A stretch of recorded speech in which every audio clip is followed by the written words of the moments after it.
आऊज़ु बिल्लाहि मिनश्शैतानिर्रजीम बिस्मिल्लाहिर्रहमानिर्रहीम। वीवर्स अस्सलामु अलैकुम। वीवर्स, मैं हूं आपका मेज़बान सैयद अहमद समी और आप देख रहे हैं Syed Ahmed Sami YouTube channel Rawalpindi Islamabad. Viewers, जैसे कि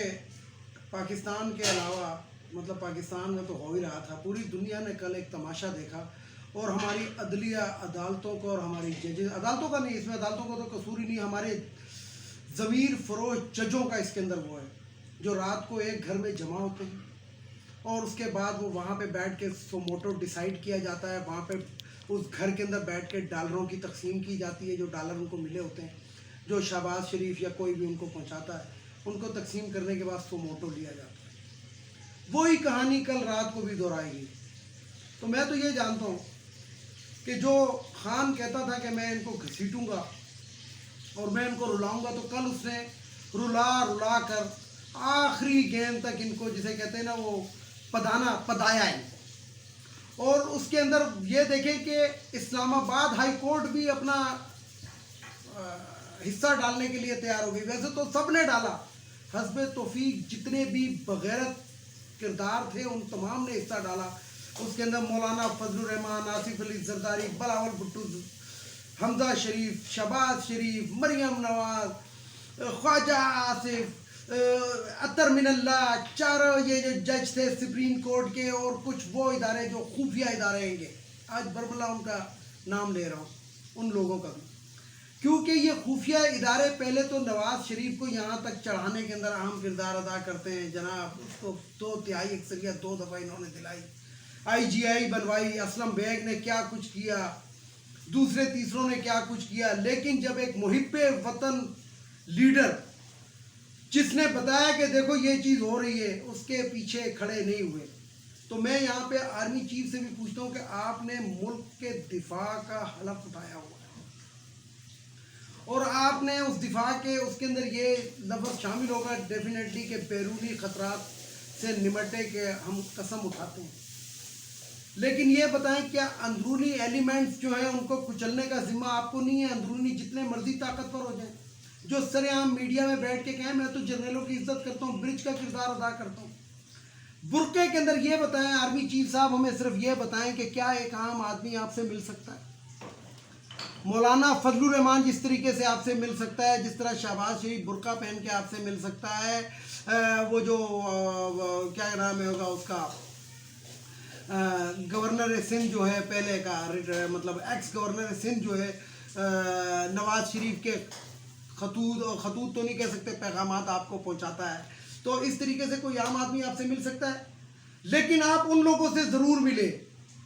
जो मुल्क की सालमियत, जो मुल्क के लुटेरे हैं, जो मुल्क के चोर हैं, जो मुल्क के गद्दार हैं, उनसे आप ज़रूर मिले। लेकिन मुहिब्बे वतन बंदे से मिलने का आपके पास टाइम नहीं होता। उस वक्त तो हर एक जो भी पाकिस्तान के अंदर अशराफिया है, जो भी पाकिस्तान के अंदर एक ताकतवर सीट के ऊपर बैठा है, उसकी गर्दन के अंदर वो सरिया होता है कि वो सरिया आप देख नहीं सकते। कल पाकिस्तान की तारीख के अंदर मैं कहता हूँ कि असद कैसर को और वो जो जिसे कहते हैं कि सेनेट के जो वो डिप्टी चेयरमैन थे, उनको सलाम पेश करना चाहिए पाकिस्तानी कौम को कि उन्होंने, डिप्टी चेयरमैन ने तो सीधा कहा मैंने कोई गैर आईनी काम नहीं किया और इसके लिए जो मर्जी हो जाए, मैंने एक गैर मुल्की साजिश को भांपते हुए इस चीज़ को अंडू किया। असद कैसर ने सीधी बात की, उसने कहा कि मैंने ये लेटर देख लिया है, मैंने इसको पढ़ लिया, उसके बाद मेरा दिमाग ये और मेरे दिल ये ताकत नहीं है कि मैं इसके ऊपर मर्दमशुमारी कराऊं, यानी कि मेरा वोटिंग कराऊं, इसलिए मैं इसको इस्तीफा दे रहा हूँ। और ये एक बहुत बड़ा कालक एक उसके अंदर लपेट के, गंदी कालक, एक तो होती है ना स्याही जो ख्वाजा आसिफ के मुंह पे किसी ने फेंकी थी, वो वाली नहीं, ये नाली की जो गंदी कीचड़ होती है वो भी ब्लैक, वो इन जजों के मुंह पे जाके कल लगी कि जो इन्होंने ये फैसला दिया था कि, यानी कि एक तरह से फैसला नहीं दिया था इन्होंने, एक तरह से एक ऑर्डर दे दिया था कि इसके ये अगर नहीं करोगे तो तुम गद्दार पाकिस्तान कहलाओगे। हालांकि ये वही बगैरत जजेस हैं, इनके चेहरे बदल सकते हैं, इनके नाम बदल सकते हैं, लेकिन इनका जो रुतबा होता है या जो इनका वो होता है डेजिग्नेशन, वो जज ही है। कि जो कहते थे कि अगर नवाज शरीफ को कुछ हुआ तो हुकूमत इमरान खान जिम्मेदार होगा, फिर उसको बेल देते हैं 6 हफ्ते की या 4 हफ्ते की, और आज 2 साल तक वो बगैरत नहीं आया, क्योंकि इन्हीं बगैरतों की बेल के ऊपर वो गया है। तो बात यह है कि हमारे जजेस का किरदार जितना भयानक और घिनौना है, अब मैं वो अल्फाज कहना नहीं चाहता क्योंकि रोज़ा हमारा भी होता है। और कल ये बगैरत जो थे ये इसीलिए दिन को इन्होंने बैठे नहीं थे क्योंकि रोज़े के अंदर कम अज़ कम इनको शर्म आ रही होगी, लेकिन जब हराम माल से रोज़ा खोला होगा तो उसके बाद वही हराम चीज़ जो होगी वो उसने तक़वियत दी होगी, और उसके बाद ये जनाब सुप्रीम कोर्ट, हाई कोर्ट और इलेक्शन कमीशन भी खोल कर बैठे। यानी कि आप इससे अंदाज़ा लगाएं कि कल इमरान खान ने जब वो अल्फाज कहे कि कोई ऐसा शख्स रह तो नहीं किया कि जो मेरे खिलाफ है और अभी तक सामने नहीं आया, यानी कि आप इससे अंदाज़ा लगाएं कि मीडिया का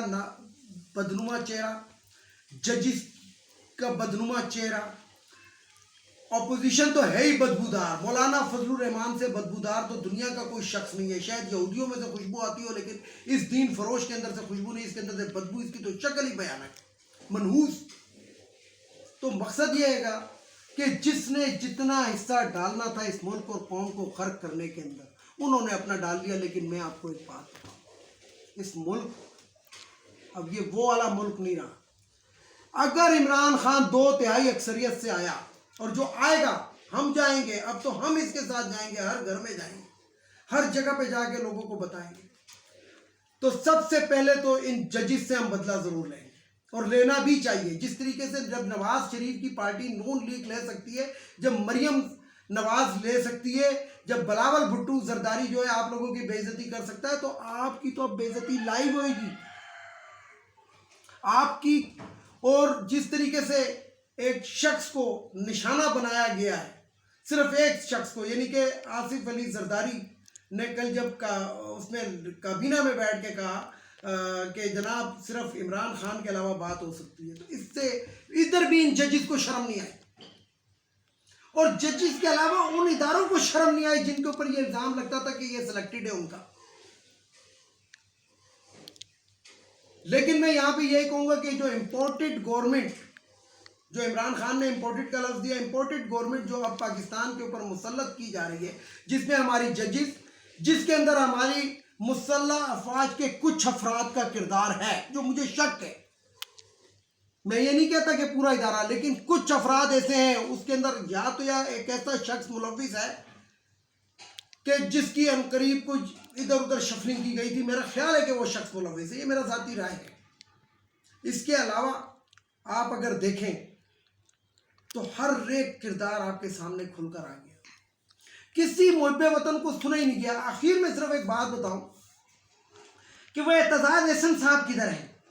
वो जो नवाज शरीफ के ऊपर जब ये धरना हुआ था तो उन्होंने वो एक स्पीच की थी, जला दो जला दो जला दो जला दो, गिरा दो गिरा दो गिरा दो गिरा दो, फना दो फना कर दो फना कर दो। आज उनकी भी मुंह को बोलती लगी हुई है, बोलती का ताला लगा हुआ है, इसलिए कि वो खुद इन चीज़ों में शरीक है। इस अदलिया को इस हद तक पहुंचाने के अंदर इसी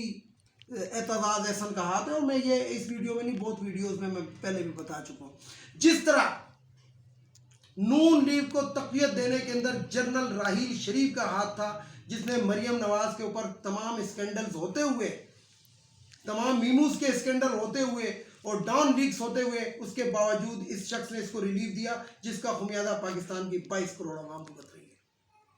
तो चौधरी एतजाज एहसन, आपकी हम बहुत इज्जत करते हैं, अच्छे लफ्ज़ों में नाम लेते हैं, लेकिन इस बारे के अंदर आपने जो एक लफ्ज़ भी मुंह से नहीं निकाला,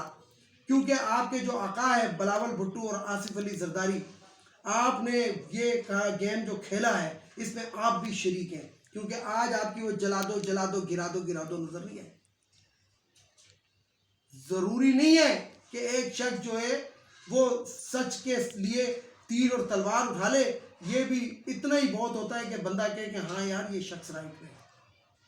वीडियो को लाइक करें, शेयर करें, सब्सक्राइब करें, बेल आइकन के बटन को ज़रूर दबाएं ताकि मेरी नेक्स्ट वीडियो आपको मिल सके। और रमज़ान का महीना है, दुआ है कि या अल्लाह हमारी जो अदलिया है जो 138वें नंबर पे 140 मुल्कों में, उसके अंदर थोड़ी सी तरक्की अता फरमा, नीचे की तरफ नहीं ज़रा ऊपर की तरफ। गैरत दिखवाए, इनके अंदर भी गैरत आए, इनको रोज़े का एक वो पता लगे, तकद्दुस पता लगे, और रोज़े के इस रमज़ान की बरकत से इनके जो दिल और दिमाग जो सिया हो चुके हैं, और जो इनके खून के अंदर रिश्वत की अमेजिश हो चुकी है, या अल्लाह उसको दूर फरमा। इसके साथ इजाज़त चाहता हूँ तमाम देखने वाले सुनने वालों को। अल्लाह हाफिज़। और आखिर में वही नारा, पाकिस्तान जिंदाबाद।